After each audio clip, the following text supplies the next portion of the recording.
nice weather again today. Let's see how long it lasts now that the summer is winding down. And with that in mind, what's going on today? I was reading this out first. It's not what you think. You've often heard, for example, people threatening to shoot drone operators' drones because they think they're being spied upon. How about this one though? This one says, wife mourns husband who was shot, killed after dispute over drone. A family is mourning the loss of a husband and father after he was killed Monday night. Royer Pena, the man killed, was shot multiple times by 25-year-old Brendan Michael Powell. Pena's wife, Eveline Pena, told KSL-TV her husband did not come home Monday night. She kept calling and calling his phone until police finally notified her that he had been killed at approximately 3:30 a.m.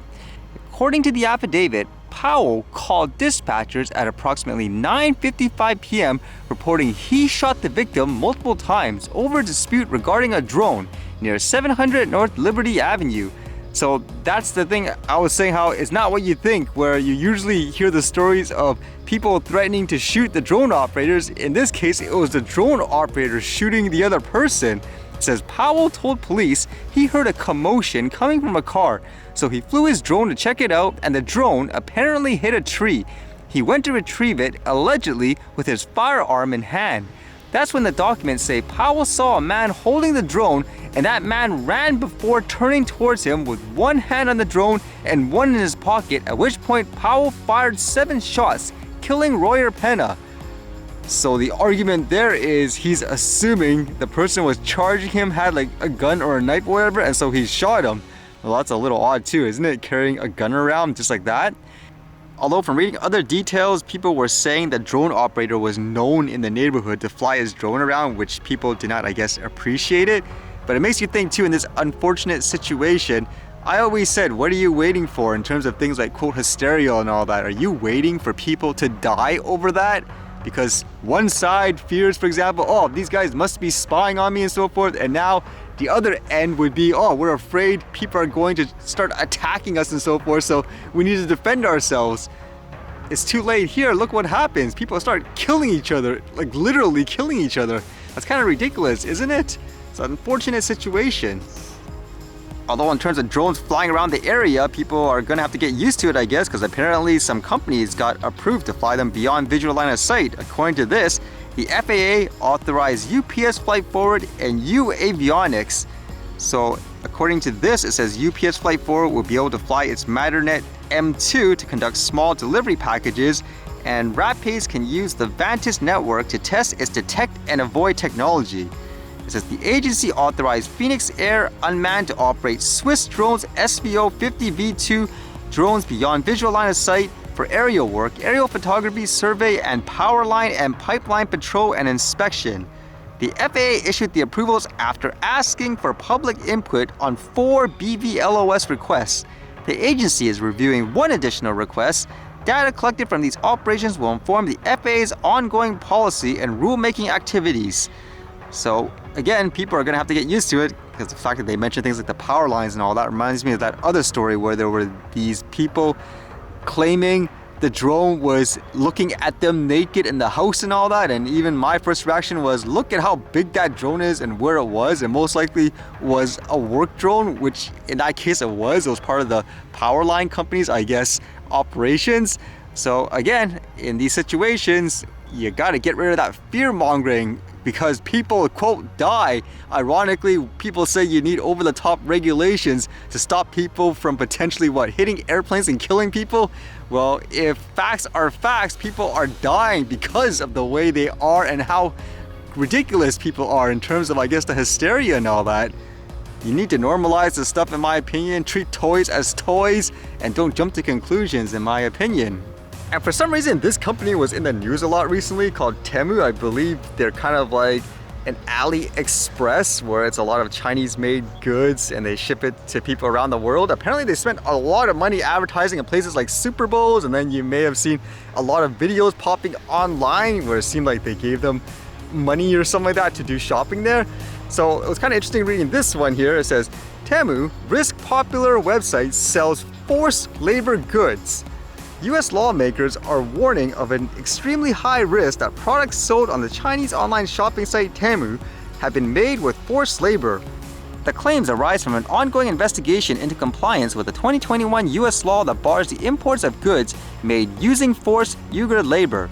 Nike, Adidas, and Shein are also being investigated. Temu said it was not responsible for third-party sellers using its platform. Wow, that's kind of evasive. It says the online retailer sells a variety of goods including clothing, toys, and electronics.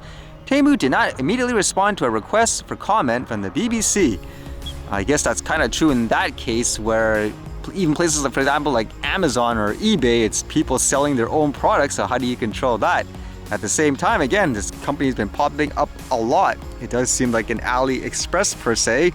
What would you think? Is this one of those things where you say, oh, everybody does it, that type of thing? Or would you say it's right to give them the scrutiny in this way?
Alright, see you guys later.